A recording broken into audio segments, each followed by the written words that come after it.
Good whenever this happens to be you're watching this. I'm not judgy, watch whenever you like. I promised last time a match against top of the table Chelsea. They have remained top of the table. Man United are in the chasing pack. The top four, though, the title race has got interesting, let's just say that. Big old summary page will do me for now because you can see the table on the left-hand side. Chelsea, Liverpool, Manchester City and ourselves make up that top four. If I go into a little bit more detail about the Premier League, there's a few things that stand out, actually. But in terms of that top four, 51 points, 50 points, 49, 49. That's ourselves. Ourselves and Chelsea, 21 games played. The other two on 22. Therefore, if we get any point against Man United, we go ahead of Liverpool into second. If we win, we go back top. Chelsea's form, though, is, shall we say, imperious? Although they have just played Everton 3 times in a row. The one thing I will say is, though, Chelsea hate our on-loan striker.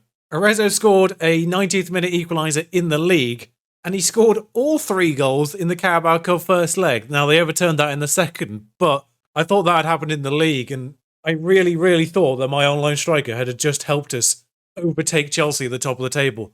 And how poetic that would have been if that was the case. But no, they did snatch 2 points off them, though, back in December. And I'd be very interested to see what Arezzo does in the return fixture later in the year.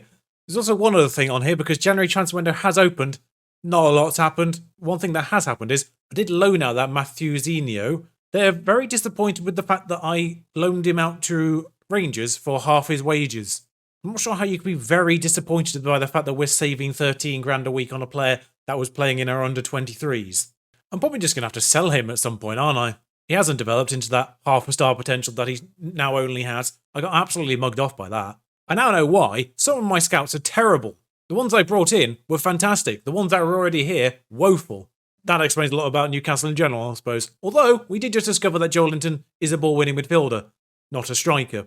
Shout out to Kieran Clark for being sent off for us to discover that. You may have noticed there, though, Dominic Calvert-Lewin, joint top goal scorer, top of the average ratings, Sir Maximan top of the assist list. Clean sheets, though, not on that list. One thing I have noticed, though, yellow cards, joint top, Theo Hernandez and Tomiyasu, they both play the full-back position. Digne is not far behind them, and I said Chelsea's form was imperious. Ours has picked up. We've stopped drawing and we've started winning. Ironically, we drew against Everton as well, though. But we did beat Southampton, Burnley, Brentford, Arsenal, notably, and Crystal Palace. Also got past Sheffield Wednesday in the FA Cup third round, fully rotated side. Stoke pops in February. The FA Cup seems to be a lot later this year for some unexplainable reason, which means the 2 matches I want to do today have been unaffected. Also, that catch-22 regarding Benacer came to a head. He finally got upset that he hadn't played the games I'd promised him. I didn't have the options to deal with that. There was no option to say, you're constantly getting jaded and being suggested to be rested. There was no option to say that. There was no option to say, I can't fulfill 2 different things at the same time. So yeah, he's unhappy now, officially. But specific team news for this one, Harvey Elliott is injured. That's not really a problem. The bigger problem is that Nianzou and Toussaint, his backup, are both suspended. Nianzou because he picked up 1 too many yellow cards in the Premier League. Toussaint because he was sent off against Sheffield Wednesday in the FA Cup. Somewhat annoying that carries over here. The upshot of that is that Gagliardini's playing that half-back role, which it felt like Shelvey was playing at times against Norwich. I feel like they slightly adopted my tactic here. But no, actually what I think Newcastle adopted against Norwich was my Volante tactic, with Joel Linton as a Volante. Grabbing that ball from deep, carrying it up the field. Let him do that every week. Please, it works so well. I never thought I'd be pleased to see Joel Linton on the pitch. Castiles, Digne, Mings, Soulé, Lamptey, back 5, unaffected. Gagliardini, as we mentioned, Willock and Benacer. I'll persist with it. Diaz and Adeyemi and Calvert-Lewin. 18 goals! Welcome back, Dominic. That's what we like to see from you.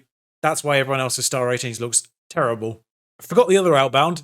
Hatterball went for 9.5 million to Valencia. I'm a little bit upset about that one because I counted with 9.5 million to their initial offer, which was laughable. And they went, yeah, fine. Could have got more. But yeah, like I seem to be picking up on quite often recently, the Man UFC team is largely unchanged in terms of personnel. Lacroix and Theo Hernandez are the only 2 changes that I can see. I don't know what's happened to Luke Shaw, because I imagine he is well regarded in this year's game after his performances at the Euros. But Hernandez is playing a left-back and Lacroix is joined in a 3-man defence. Sancho is playing central midfield, by the way, as a DLP. I don't know what it is with this year's game and playing wingers as DLPs, but it's happening to Man UFC as well. I imagine he and Fornals have got a little WhatsApp group going on. But Fernandes puts the ball in, Ronaldo's at the back post. We know how good he is at headers. and Dini's there to clear. Now, I have been mugged off by what I thought was a good chance from a corner, and then we scored at the other end before. I think this time I might be safe to feel like that and run its course. Well, that solves the problem, doesn't it? Benacer's injured. Foot injury, that could be problematic. Harry Winks doesn't exist, and he is back from his own injury. Sorry, that'll be why the comparison looked bad between Benacer and Harry Winks, is because I was hovering over Saint-Maximin. I did wonder how Harry Winks had 11 less tackling Benacer. Sorry, Saint-Maximin has 3 tackling. I know that's not his duty, but 3? I also have no more midfielders left at this point, so if the rest of them can survive this match, that would be great. Of course, I'll have both the halfbacks back for next game. Basically nothing happened in that first half, but these are away games against 2 top 6 teams. I'll be happy to get out of this pair of games with 2 points, quite frankly. I still feel like we shouldn't be good enough to be challenging for the title right now, but we are, and with it being seemingly a 4-way fight at this stage, could get supremely interesting over the coming weeks. I have not mentioned the Champions League draw. You might have seen it on the schedule. I don't know if I had enough showing there. It's Real Madrid, so I will bring you both legs in 2 episodes next week, because I do not feel confident I will get through that. And yes, sorry, for the time being, it's 2 episodes a week, if I can manage that, because things get really busy next week. Adeyemi's nicked the ball there. He's put the ball in, Calvert-Lewin, De Gea, goal kick. It was over anyway. I felt like De Gea got a hand on that regardless, but never mind. Cavani is still playing at Man United. I mean, I was surprised a little bit at Ronaldo, but Ronaldo's obviously got that I will just play forever aesthetic to him. Cavani, I thought might have retired by now. I think he had in my Sheffield save at this point. 3 seasons in. What would have been 4 on last year's game? Because I had him at Sheffield.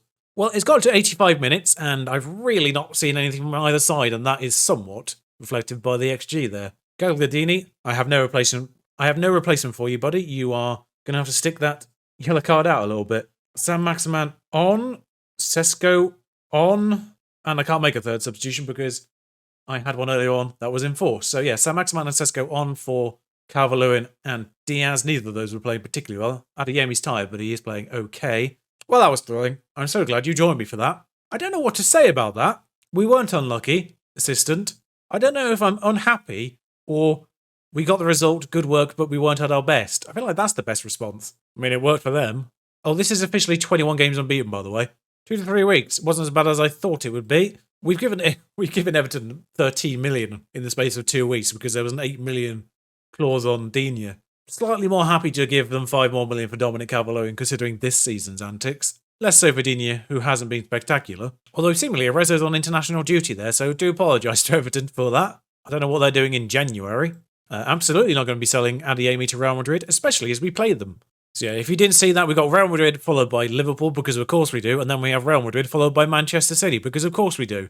Who organised them? Why are they the weekend matches following those ties? Like, someone really hated us when they organised the games next to the Champions League matches for this season, because it happened in the group stages.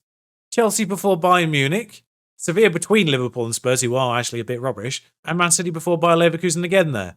And our arch nemesis, West Ham before Juventus. I've really only had 2 Champions League games where I've been felt sort of okay to rotate before or after it, and that was these 2. We've got 24 million. I'm not looking to buy anyone in this January transfer window unless I lose anyone. So if we do lose someone, we've got 24 million on top of that to maybe get a massive improvement. Constantly fighting with Zagadou to stop him going out on loan. There we go. There's going to be a little bit more rotation coming soon, Dan. I'll probably play you against Watford, and then whatever matches on the other side of those Real Madrid ties that isn't the big teams. You'll get games then, don't worry. I am somewhat annoyed at Lewis Cook as well. Swansea offered to loan him with a buy clause if he played 15 games of 5 million. I countered that with half of his wages, which is 20 grand. They said yes to that, surprisingly, with no other changes. He rejected them, so now I'm still trying to shift him. Ooh, a news piece has just reminded me. Adeyemi's price tag's entering his release clause territory. Oh, that's not good news. His release clause is 74 million. The top end of that is now 76. Considering he was actually a fairly big purchase in the first place. I wonder if we can get him a new contract soon. That doesn't have that. What do you mean the playing time you were promised hasn't happened? You're a squad player and you've been injured. Kids these days, eh? Okay, well that is 5 million if he plays 15 games for Oxford. Can you give me 20k a week? Nope. Now time for top of the table Chelsea. Nianzou returns, so Gagliardini moves up and replaces the injured Benacer. Bukoko comes in for a tired Adeyemi, And Dominic Calvert-Lewin is apparently injured, although I don't know why or how. And I'm also going to be the one change of Luis Diaz, who hasn't been spectacular for the last 5, and bring in the in-form Alan Saint-Maximin, which was a more complicated sentence than I thought it was going to be. Otherwise, I think I'll keep the same. Just keep an eye on Dominic and see how he tires. Sesko may be called upon, although the fuss he made midweek, I'm tempted not to. I say midweek, this is midweek. But like Man UFC, who are admittedly a little bit further back in terms of the title race, an away point in the top 6 team, at the very least, prevents 2 points for them. So they can't pull out a lead if we draw with them. So I'm happy with a point in an away game. Dina's been injured, although not had any notice for it. He just went from green to red and nothing else. So obviously I'm going to have to take him off, even though he's nothing here says he's been injured, other than the fact his conditioning just dropped dramatically. Good job this is a game that I'm commentating over, despite the fact nothing's happened. You sort of kind of passively play some of the games in between episodes, and I may not have noticed that until half-time. I will say, we do seem to be fresher than Chelsea on the whole. Of course, obviously, if we were to beat Chelsea now, we would go ahead of them. I've also now realised the game in hand that Chelsea had was probably ours. No, we're playing alongside other teams, so that wasn't the game in hand. 65 minutes in, a highlight, James. Charging down that right-hand side in the manner I want to see Lamptey doing, but I haven't done because we've had no highlights in either of these games. Jorginho, if that's the calibre of highlight, I am concerned. But quite honestly, I'm going to make 2 early changes. Calvert-Lewin, I don't know how fit he was, and Lamptey. In fact, no, I'm not going to make 2 changes because, of course, Dina's already happened. Sesko's going to go on front, though, because I'm a little bit concerned about Dominic here. I've not been overly impressed by Joe Willock in these 2 games either. I think he's had a rough time of things in both these games. Winks on, Gagliardini moves over, and that's the 3rd change I will make. And no further highlights. When I said I'd be happy to take 2 points out of these 2 games, I did want highlights. I just didn't want to lose. This feels like one of those cases of be careful what you wish for. I should have really added context to that wish when I made it. Casteels hasn't conceded in 4 games, though. We actually were the better side according to the XG. We did create the odd chance. Not that I saw it. In fact, it's 5 games without conceding, although one of those would be with Kelleher in goal because it was Sheffield Wednesday. Various minimum. I got the achievement, though. Yeah, he was injured. 1 to 2 days. Not that I was notified in real time. Sporting one, Tyrone Mings.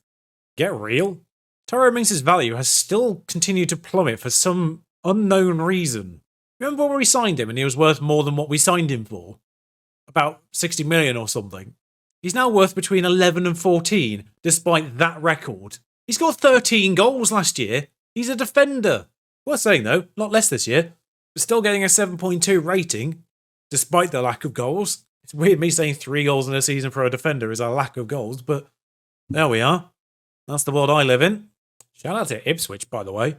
Well done for identifying this English prospect. 10k, sold for 7.5. Not a bad profit, and they obviously made money on them as well. I genuinely forgot he went via Bournemouth.